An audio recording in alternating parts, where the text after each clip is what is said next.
Vayetse y salió, que está relacionado en este momento con la salida de Jacob, ¿ya? La salida de Jacob de Beersheba, de la casa de su padre Isaac, camino a Padán Aram. Y vamos a estar viendo la línea número 2, y esta porción está de Génesis 28:10 al 32:3. Es una porción pequeña, es cortita. Vamos a desarrollar cada versículo, ¿ya?, de esta aliyá número 2. Y comienza esta porción diciendo: y alzando Jacob sus pies, prosiguió a la tierra de oriente. Entonces acá hay un término que dice: y levantó sus pies, ¿ya?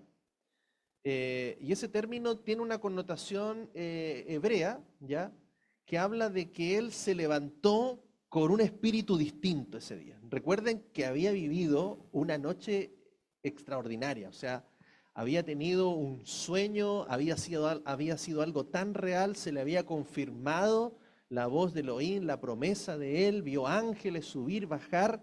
Entonces, cuando él en lo natural se encontraba en una condición completamente desolada, abandonado, sin absolutamente nada, ninguna posesión, ni un anillo de oro siquiera, recibe una tremenda palabra, una tremenda revelación, visión, y una confirmación.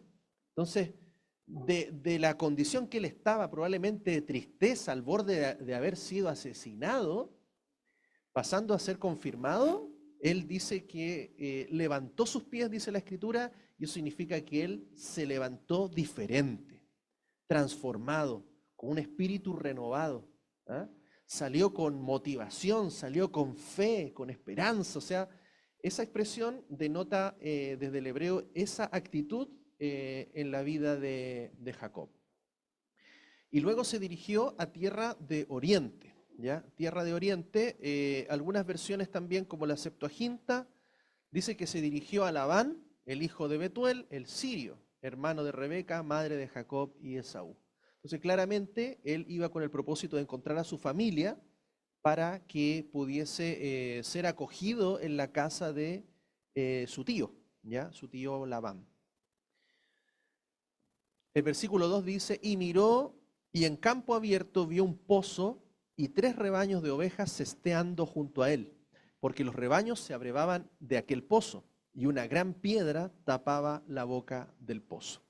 Entonces, nuevamente vemos aquí un escenario donde un pozo es el lugar de encuentro, donde también Eleazar encontró a Rebeca, también Moisés también encontró a su esposa en un pozo. Entonces vemos que el pozo es un lugar ahí de encuentro, ¿eh? Tiene una relevancia y una connotación muy importante. O sea, un pozo es un lugar, ¿cierto?, donde se va a sacar el agua que da la vida. Hablamos la semana pasada que el pozo también está relacionado con Yeshua, que es la fuente de vida, de agua viva. Entonces también vemos en el pozo una figura del Mesías, como un lugar de encuentro, ¿eh? Y lo más impresionante es que Jacob llega al mismo pozo, ¿eh?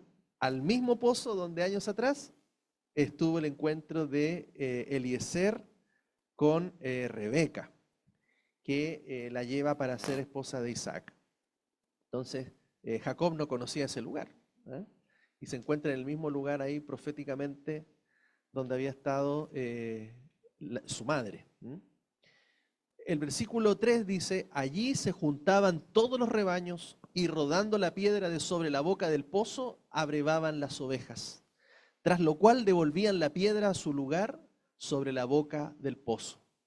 Entonces nos relata que este pozo estaba cubierto por una piedra. Es muy probable que ese pozo no haya sido algo tan pequeño, ¿ya? Buscando el pozo de Jacob, ¿cierto?, que es otro lugar, era un pozo grande, era un pozo de 2,9 metros de diámetro, ¿ya? Y tenía una profundidad de 40 metros inicialmente. Hoy día tiene 20 y tantos metros nomás, porque fue tapado durante el tiempo. Entonces, probablemente este pozo no era algo tan pequeño y tenía una piedra encima que lo protegía, que lo resguardaba probablemente de cosas que pudiesen caer, personas que pudiesen caer a un pozo o incluso también de otras personas que quisieran dar uso a ese pozo. Por lo tanto, el momento en que ellos tenían que usar ese pozo, tenían que remover esa roca. Continúa diciendo, y Jacob les dijo, hermanos, ¿de dónde sois? Y respondieron, somos de Harán. Les preguntó, ¿conocéis a Labán, hijo de Nacor? Contestaron, lo conocemos.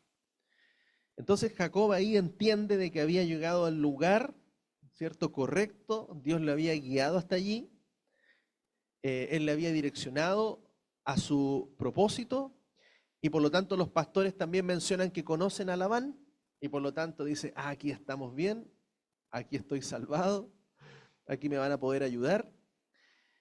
Y lo interesante que menciona, siguiendo un poco lo que hemos revisado anteriormente, le dice, ¿conocéis a Labán, hijo de Nacor? Entonces fíjense que Labán no era hijo de Nacor, era hijo de Betuel, de Betuel. Y Harán, Nacor, perdón, era el abuelo en el fondo. Pero para que veamos nuevamente el lenguaje, ya, de que los padres se refiere a padres o abuelos o a un antepasado. ¿Ah? Por eso pueblo de Israel es nuestro padre Abraham, ¿ya? Que también hoy día es nuestro padre Abraham en descendencia, ¿cierto? Entonces aquí también vemos esa forma de mencionar, tanto el ser hermano, ¿ya? O el ser hijo, o el padre, tiene una connotación que va más allá de la descendencia directa, ¿ya? Claro, Yeshua, hijo de David, ¿cierto? También es una forma de expresar una descendencia. Hoy día nosotros somos hijos de Dios, ¿cierto? Y eso también nos conecta con una descendencia.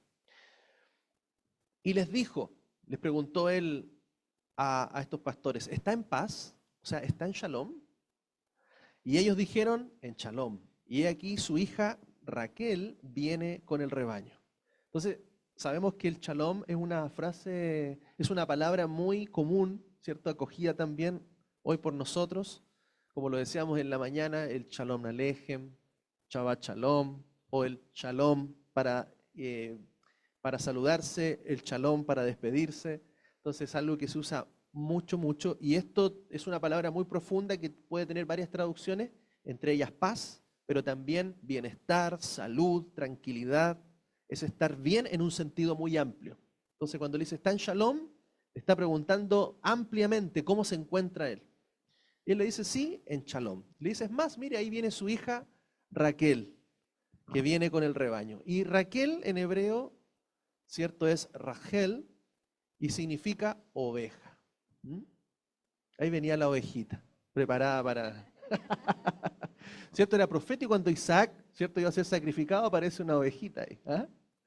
Así que él tenía la provisión. Hay que orar por la ovejita que Dios tiene para nuestros hijos. Amén. Y ahí aparece Rachel. Y le dice, mirad, todavía es pleno día, aún no es tiempo de recoger el ganado, abrevad las ovejas y dejadlas pastar. Entonces aquí algunos rabinos, ¿cierto?, le dan una connotación también a este versículo, ¿cierto?, que si bien es parte de una historia, ellos lo relacionan y dicen, el largo día de Adonai se está aproximando. No es momento de recoger el ganado, no es momento de consagrarse a acumular riquezas en este efímero mundo, cuando cada momento de vida aquí es tan preciado. Entonces relacionan ese momento de que ya algunos habían llegado al pozo, que todavía no era la hora de abrevar, ¿cierto?, los rebaños, de darles de beber, y él también se encontraba en una condición de no tener nada. ¿Ah? Entonces se relaciona también a que hay un momento en la vida que no es ahora el tener riquezas y el reunir los rebaños, porque sabemos que el día del Señor viene, el día de Adonai, donde Él va a reunir el rebaño, donde Él va a reunir a todas las ovejas dispersas. Amén. Por eso no es tiempo de decir, hermanos, vamos a juntarnos todas las congregaciones, vamos a llamar a todas las... Nadie puede hacer eso, nadie podría. Hoy día estamos todos así, pequeños rebaños por acá, por allá, así como venían llegando unos y otros.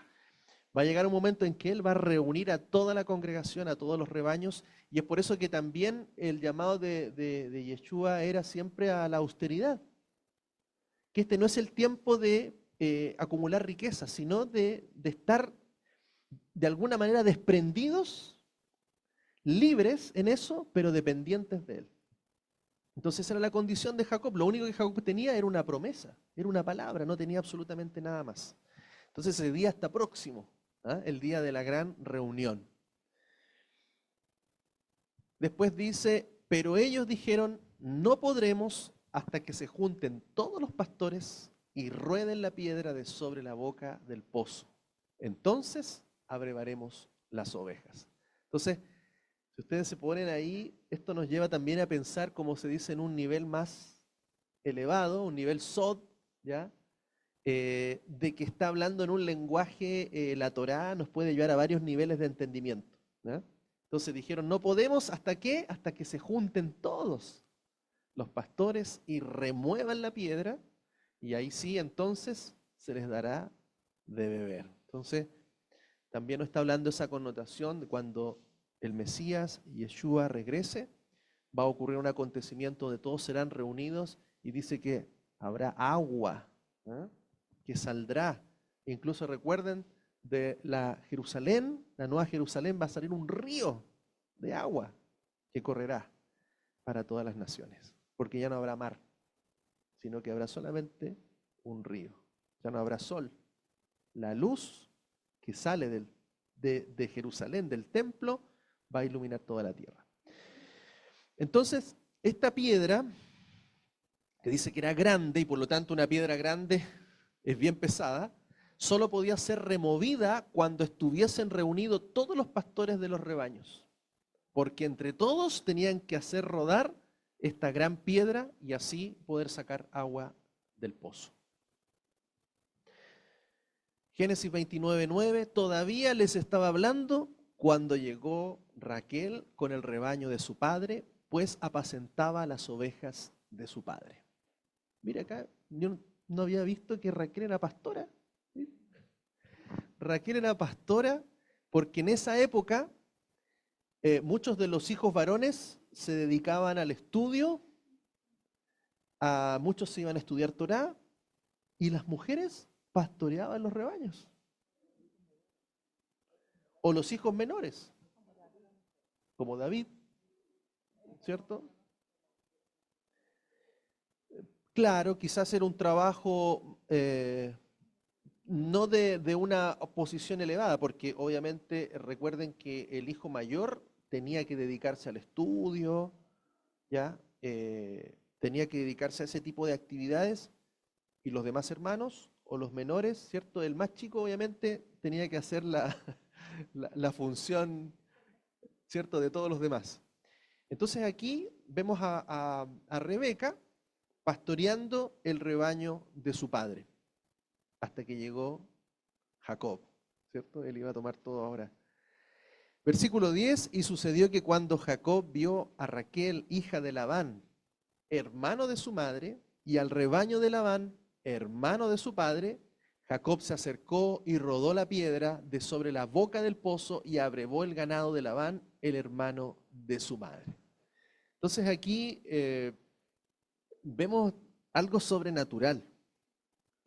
Vemos que ahí Jacob venía con un espíritu elevado. Yo creo que ahí venía ya con el espíritu de Sansón, ¿eh? Y dice que cuando vio ya acercarse a Raquel, que venía con su rebaño, dijo, no la voy a hacer esperar. ¿Ah? Aquí vengo yo con la unción. Y dice la palabra que él movió la roca. ¿Ah? Movió solo esa roca, rodó la piedra y les dio de beber al ganado de Labán, el hermano de su madre. Amén. Entonces yo creo que ahí Raquel quedó completamente, recibió la confirmación. ¿Eh? Claro, claro, ¿no? Ahí ya no pudo hacer nada. Raquel se dejó querer y dice, después Jacob besó a Raquel y alzó su voz y lloró. Comentarios señalan que Jacob, ya esto es algo mucho más profundo, visionario, profético, quizás dicen que lloró porque vio proféticamente que no sería enterrado junto a ella. Porque sabemos que posteriormente ella queda en otro lugar, en Betlehem, ¿cierto? Y Jacob es enterrado, ¿cierto? Con Lea en la misma cueva de Macpelá, ¿cierto? Donde estaba Abraham. ¿Ah? Claro, donde estaba Abraham, Isaac también. Y también dicen que Adán y Eva. ¿Mm? Otros dicen que cuando Esab le ordenó a su hijo, perdón, o bien dice lloró porque no tenía nada, siquiera una joya para regalarle a Raquel. Oh, sí, porque igual en ese tiempo si tú no llevabas por último un anillo, claro, ¿con qué ibas a pagar de alguna manera al padre para estar con su hija? Entonces ese encuentro fue como amor a primera vista, bueno, estaba establecido por propósito de Dios, pero dice que clamó, ahí dice que clamó, probablemente oró, dio gracias a Dios, ¿cierto? Por la ovejita que había encontrado, y lloró probablemente porque tengo puro amor, le dijo, y no tengo nada más que darte. Así que por ahí podemos entender por qué él lloró. ¿Ah? Ahora, ¿por qué, entendiendo el contexto, que cuando Esaú le ordenó a su hijo Elifaz que lo matara, ya este relato lo profundizamos un poquito más en el libro de Jacer, el libro de Yashar, vemos de que él mandó a matar a Jacob. Jacob salió de la casa de su padre, él salió con muchas riquezas que su padre le dio, pero obviamente clamó por su vida. Cuando lo encontraron, Elifaz y el resto de sus hermanos lo perdonaron porque Dios puso favor ya en el corazón de Elifaz para que no lo asesinara y obviamente se llevó todo lo que tenía. Sí, lo dejaron absolutamente desamparado. Por lo tanto, literalmente era un hombre muerto, desamparado en un lugar sin absolutamente nada. Y todas esas riquezas se las llevaron a Esaú. Entonces, aquí, claro, Jacob le dice a Elifaz, te entrego todo lo que tengo y es como que me mataste, pues un desposeído es como que está muerto. Versículo 12, y le declaró a Raquel que era hermano de su padre e hijo de Rebeca. Amén. Y ella corrió y lo declaró a su padre. Entonces vemos también acá esta frase le declaró, se añade, le declaró a Jacob que era hermano. ¿Se dan cuenta? Otra vez, la misma forma de expresarse, ¿ya? Porque no era hermano de su padre. Era un hermano porque era hijo de la hermana de su padre. Entonces también vemos este concepto. Otras versiones traducen como pariente, ¿ya? Y le dijo, soy tu pariente, como en el campo. ¿Mm? Pariente. Entonces, o como nosotros nos decimos hermanos. Y a veces hay personas que dicen, tu hermana, no, es que es hermana de la iglesia. Claro, hermana natural o hermana espiritual. En el sentido de pariente Labán, porque Labán era tío de Jacob. Versículo 13, aconteció que cuando Labán oyó la noticia acerca de Jacob, el hijo de su hermana, corrió a su encuentro, lo abrazó y lo besó y lo llevó a su casa. Y él le contó a Labán todas estas cosas. Entonces, Labán había tenido hace años atrás el encuentro con Eliezer, que venía pero cargado con camellos, llenos de riquezas, le entregó presentes, regalos, joyas, los dejó completamente sorprendidos. Entonces dijo, ay, acá viene Jacob, debe traer una tremenda herencia. Y resulta que lo encontró y no tenía nada. ¿Amén? Entonces se llevó la sorpresa de que, ¿y dónde están los camellos? Bueno, ahí dicen que Labán lo besó, lo abrazó para ver si traía algo. De hecho, en algunos la costumbre de abrazar precisamente era para ver si traía algún arma, ¿ah? Si traía algo. Acá probablemente lo abraza para ver si trae algún anillito, alguna piedrita preciosa, alguna cosa, y no traía absolutamente nada. Jacob entonces ahí le contó a Labán todas estas cosas, o sea, todo lo que había sucedido. Le contó que tuvo que salir de la casa de su padre, que salió con todo, que Esaú lo mandó a perseguir con su hijo, que lo iban a matar, lo perdonaron, pero le quitaron todo, ¿cierto? Y todas las cosas que le habían pasado en el camino. Y Labán le dijo, hueso mío y carne mía eres. Y habitó con él todo un mes. La versión hebrea dice, Labán le dijo, no obstante, eres mi propia carne y sangre. Y se quedó con él por espacio de un mes. Entonces, obviamente, al ver lo que no tenía absolutamente nada, le dijo, bueno, ya, pero eres pariente mío, ¿ah? Eres de mi carne, de mi sangre, de mi familia. Así que lo recibió y se quedó por un mes. O sea, aunque no tengas joyas contigo, no obstante eres mi pariente y debo darte alojamiento. Pero no se lo dio gratis. Lo hizo trabajar con sus rebaños. Entonces, todo ese mes, Jacob estuvo trabajando literalmente como un siervo, como un esclavo en la casa de Labán. Hasta que pasó un mes. Un mes en el cual ahí recién Labán va a ofrecerle un salario. Pero también dice, Jacob aceptó servir a Labán y así permanecer un mes en su casa en la que reinaba un ambiente espiritual perjudicial, opuesto al suyo, para constatar también personalmente el grado de reverencia de Rachel a Adonai. Entonces, en ese tiempo, también el libro de Jacer nos cuenta que en la casa de Labán las mujeres no podían tener hijos, ¿ya? Y una familia que no se puede en esos tiempos multiplicar es una familia que está destinada a la ruina. Es una familia que no va a poder crecer, no va a poder prosperar. Y por lo tanto, después que llega Jacob, a los años empieza Labán a ser prosperado.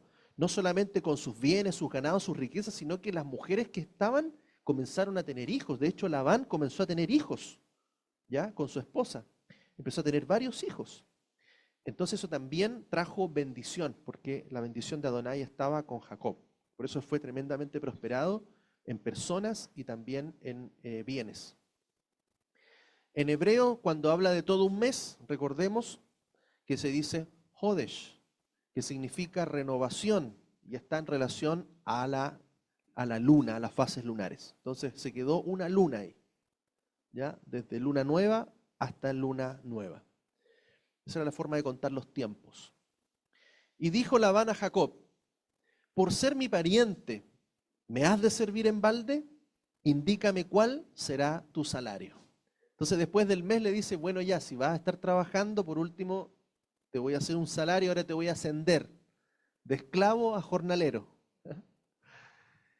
Así que él le propone a Jacob recibir un salario como jornalero en casa de su tío y comenzó de cero a trabajar para tener lo suyo. Amén. Y Labán tenía dos hijas, el nombre de la mayor era Lea y el nombre de la menor Rachel. Y ahí vemos también, interesante el nombre de Lea, Strong 38:12, Lea, que viene de cansada. Cansada. Y si vamos a la raíz de Lea, viene de la A, que significa cansar, estar o hacer disgustado. Cansar o cansarse, desalentar o desalentarse, exhausta, fatigada, molesta, ocupada, ser molesto, tener asco, estar hastiada, ¿eh? Tratar en vano. Claro, porque Raquel y Lea eran gemelas, pues ustedes no sabían. Eran gemelas, hermanas gemelas. Eran muy iguales, pero la diferencia ¿cuál era? Más bien la expresión de los ojos, esa es la actitud que tenía Lea. Vemos por un lado a Rachel, una mujer alegre, contenta, llena de vida, radiante, por eso transmite mucha hermosura, pero a pesar de que Lea era gemela, ella tenía una actitud cansada, quizás desganada. Sí, pues ahí viene. Desganada, desanimada. Por eso dice ojos, algunas versiones dice ojos delicados, ojos cansados, ¿eh? Ojos alicaídos. Hay varias traducciones, pero en el fondo lo que está diciendo el texto es la condición en la que ella se encontraba. Se encontraba en mucha angustia, ¿cierto? Cuando una persona está angustiada, amargada, su rostro, ¿cómo es? ¿Cierto? Ojeras, rostro caído, una cara que no va a radiar belleza. Por eso cuando Yeshua llega a nuestra vida y hasta nos ponemos más bonitos. ¿Eh?